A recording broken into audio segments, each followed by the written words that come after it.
Hello everyone, আসসালামু আলাইকুম। Welcome to Molly kitchen. আজকে আপনাদের মাঝে নতুন আরেকটা রেসিপি নিয়ে চলে আসলাম।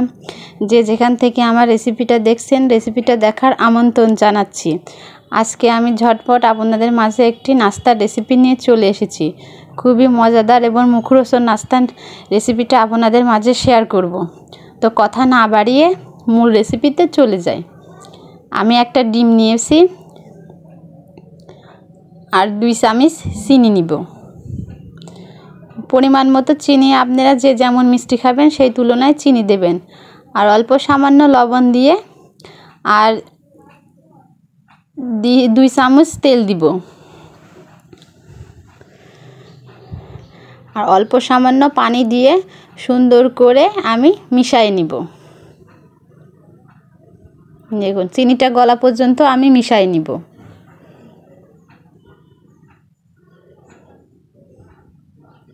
চিনিটা গলে গেছে। এবার আমি হাফ কাপ সুজি দিলাম আর 1 কাপ ময়দা দিয়ে সুন্দর করে মিশ্রণটা তৈরি করব। এবার আমি হাতের সাহায্যে সুন্দর করে মিশিয়ে নেব। হাত দিয়ে করলে এটা ম্যাশ হতে ভালো হবে, হাত দিয়ে করলেই ভালো হবে। এবার আমি কিছুক্ষণের জন্য এটা রেখে দেব, 10 মিনিটের জন্য। 10 মিনিট পরে দেখুন সবটা কত সুন্দর হয়ে গেছে ডোটা। এবার আমি হাতে একটু তেল মাখিয়ে নিয়ে সুন্দর করে গোল গোল করে একটু চেপে দেব।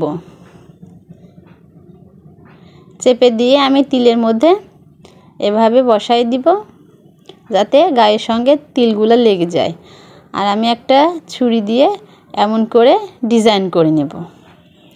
দেখুন আমি এভাবে সবগুলা নাস্তা তৈরি করে নেব। দেখুন আমার নাস্তাগুলো তৈরি হয়ে গেছে। এবার আমি ভেজে নেব। আমি প্যানে তেল দিয়ে দিয়েছি, তেলটা কিন্তু বেশি গরম না। তখন আমি দিয়ে দেব। দেখুন সুন্দর করে দিয়ে দেব। সবগুলো দিয়ে দেওয়া হয়ে গেছে। দেখুন কত সুন্দর ফুলে উঠছে,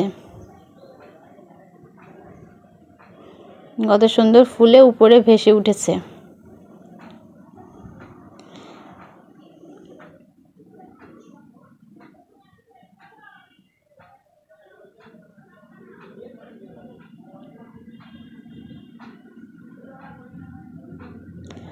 এভাবে আমি সুন্দর করে ভেজে নেব উল্টায় দিয়ে। এটাই বেশি কড়া করে ভাজতে হবে না, একটু হালকা ভাজতে হবে। এবার আমি উল্টায় দিব। এক পাশ হয়ে গেছে, এবার এই পাশটা আমি উল্টায় দিব।